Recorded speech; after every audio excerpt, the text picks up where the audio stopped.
Journalist Koteswara గారు, రఫీ గారు, కోటేశ్వర గారు ఇద్దరికి నమస్కారం. ముందుగా రఫీ గారు మీతో స్టార్ట్ చేద్దాం. వైసీపీలో వలసలు మొదలయ్యాయి, ఎంపీలు వెళ్ళిపోతున్నారు, అలాగే ఎమ్మెల్సీలు నిన్న తాజాగా రాజీనామా చేశారు. సో వైసీపీలో అంటే ఈ అటువైపు నుంచి ఇంకా వలసలు ఉంటాయి అనే ప్రచారం జరుగుతోంది. సో ఏమంటారు ఈ పరిణామాలపై మీరు? నమస్కారం సార్. నమస్తే. కోటేశ్వర గారికి, రామకుమార్ గారికి, ఏబిఎన్ డిజిటల్ వీక్షకులందరికీ కూడా నమస్కారం సార్. ఇప్పుడు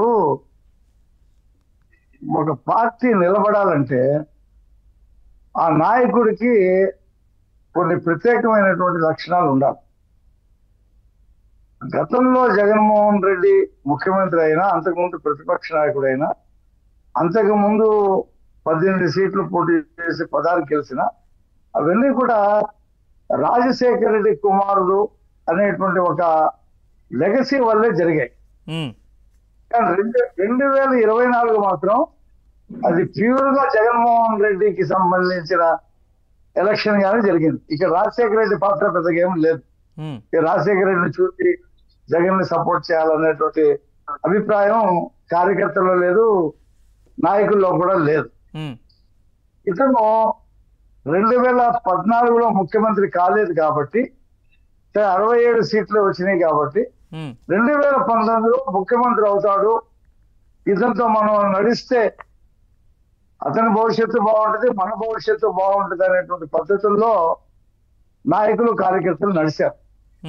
ముఖ్యమంత్రి అయిన తర్వాత ఆయన పోకడ, ఆయన పనులు, రాష్ట్రం గురించి ఆయన చేసినటువంటి విషయాలు ఇవన్నీ కూడా చూసిన తర్వాత వాళ్ళు కిక్కురు మనకుండా ఉన్నారు. ఎందుకంటే ముఖ్యమంత్రిగా ఉన్నాడు, అధికారంలో ఉన్నాడు, ఆయన చెప్తున్నాడు నేనే మళ్ళీ గెలుస్తాను. ఇప్పుడు పోలీస్ ఆఫీసర్లు కూడా అదే నమ్మారు కదా, ఐఏఎస్ ఐపీఎస్ లు, మళ్ళీ నేనే గెలుస్తాను, 30 సంవత్సరాలు నేనే ఉంటాను, మనం బటన్ నొక్కుతాను, వాళ్ళందరూ ఓట్లు వేసేస్తారంటే ఆ కార్యకర్తలు, నాయకులు, సీనియర్ నాయకులు కూడా అదే నమ్మారు.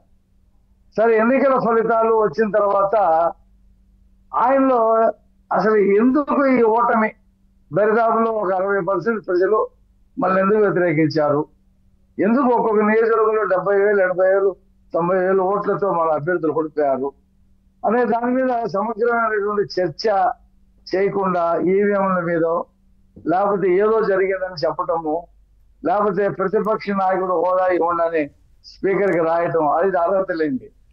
దాని మీద మళ్ళీ కోర్టుకి వెళ్ళటం, మళ్ళీ నాకు ముఖ్యమంత్రిగా ఉన్నప్పుడు జూన్ 3 తారీఖు ఎంత సెక్యూరిటీ ఉందో ఆ 980 మంది ఆ సెక్యూరిటీ ఇవ్వమని చెప్పి కోర్టుకి వెళ్ళటం, తర్వాత రాష్ట్రపతి పరిపాలన పెట్టమని చెప్పి అడగటం, ఇవన్నీ కూడా అతని నాయకత్వ లోపాలని బాగా స్పష్టంగా అర్థమైంది నాయకులకి, కార్యకర్తలు. దాంతో జిల్లాల్లో ఈ మున్సిపాలిటీలు, కార్పొరేటర్లు వీళ్ళందరూ కూడా పార్టీ వదిలి వచ్చేస్తున్నారు. ఆళ్ళ నాని లాంటి సీనియర్ మోస్ట్ అతను కూడా పార్టీని వదిలేశారు.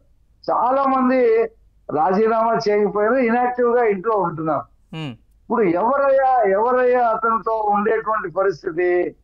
అంబటి రాంబాబు, లేకపోతే విజయసాయి రెడ్డి, లేకపోతే కొడాలి నాని, పేర్ని నాని, వంశీ, రోజా, ఈ బ్యాచే అతనితో ఉండే పరిస్థితి ఉంది. కానీ ఒక మోస్తరుగా రాజకీయాలు చేసేవాడు ఇతను పార్టీని విస్మరించాడు, పట్టించుకోలేదు, వాలంటీర్ల మీద వాళ్ళ మీద ఆధారపడి ఏదో గెలుస్తా అని చెప్పేసి పార్టీని నిర్వీర్యం చేశాడనే అభిప్రాయం కూడా పార్టీలో చర్చ ఇంటర్నల్ గా జరుగుతూ ఉంది. బొత్స సత్యనారాయణ గారే దానికి నాయకత్వం వహిస్తాడు అనేటువంటి వార్తలు కూడా వచ్చినాయి. ఇది ఈ అసమ్మతి వాదులను తీసుకొని కాంగ్రెస్ లో వెళ్తాడు అనేటువంటిది. సరే, అది తెలుసుకుని ఆయనకే ఎమ్మెల్సీ ఇచ్చి ప్రతిపక్ష నాయకుడు హోదా ఇవ్వడం ద్వారా కొంత కట్టడి చేశానని చెప్పి ఆయన అనుకుంటా ఉన్నారు. ఈ పరిస్థితుల్లో ఇవాళ శాసన మండలి సభ్యులు కానీ, ఎంపీలు కానీ, రాజ్యసభ మెంబర్లు కానీ వాళ్ళకి కూడా అసంతృప్తి ఉంది ఈయన నాయకత్వం మీద. సరే, ఇద్దరైతే ఇప్పుడు మోపిదేవి వెంకటరమణ చాలా స్పష్టంగా మళ్ళీ నాకు రాజ్యసభ ఇవ్వాల్సిన అవసరం లేదని రాజీనామా చేస్తాడు ఆయన. ఇప్పుడు ఆ ప్లేస్ లో తెలుగుదేశం పార్టీ ఆయనకి రాజ్యసభ మెంబర్ ఇవ్వట్లా.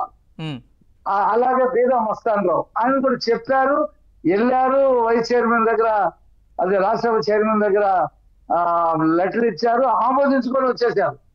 ఇక్కడ ఎమ్మెల్సీలు చైర్మన్ ఫార్మేట్ లో రాజీనామా చేసిన ముగ్గురు చైర్మన్లు ఇప్పటికీ ఆ శాసన మండలి చైర్మన్ ఆమోదించకుండా పెట్టుకొని కూర్చున్నారు. సరే, వాళ్ళు కాకపోతే రేపైనా ఆమోదించ తప్పదు అనుకోండి. వాళ్ళలో కూడా మళ్ళీ మాకు ఎమ్మెల్సీ ఇవ్వండి చెప్పి అడిగేటువంటి పరిస్థితి లేదు. ఆ స్థానాలకి ఉప ఎన్నికలు వస్తే మనం చూసాం కదా, ఎగ్జామ్లను తర్వాత కడపకు చెందినటువంటి మాజీ మంత్రి ఆయన రాజీనామా, ఎమ్మెల్సీకి రాజీనామా చేశారు. ఆ రెండిట్లో ఇబ్బందికి ఇవ్వాల. అది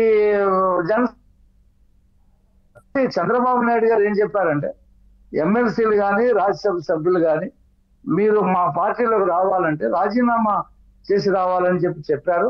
వాళ్ళకి ప్రభుత్వంలో ఉంటే 4 పనులు చేయించుకోవచ్చు, నలుగురు సహాయపడవచ్చు అనేటువంటి అభిప్రాయం ఉందో ఏంటో తెలియదు.